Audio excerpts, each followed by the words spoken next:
নারীদের জন্য মিডিয়া সহজ নয়। এক পডকাস্টে এসে এমনই মন্তব্য করেন চিত্রনায়িকা বর্ষা। বলেন, মডেল কিংবা অভিনয় শিল্পীদের জীবন যাপন বাইরে থেকে যতটা রঙিন মনে হয়, বাস্তবে ততটা নয়।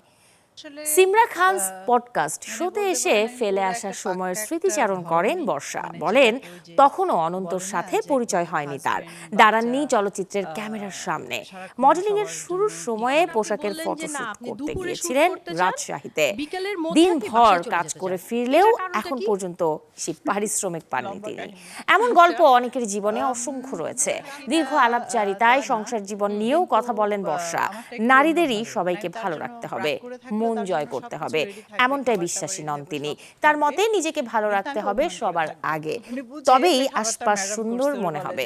নিজের আয় করা কিংবা জমানো টাকায় বছরে 2-3 জনকে উমরা করান বলেও অনুষ্ঠানে জানান বর্ষা।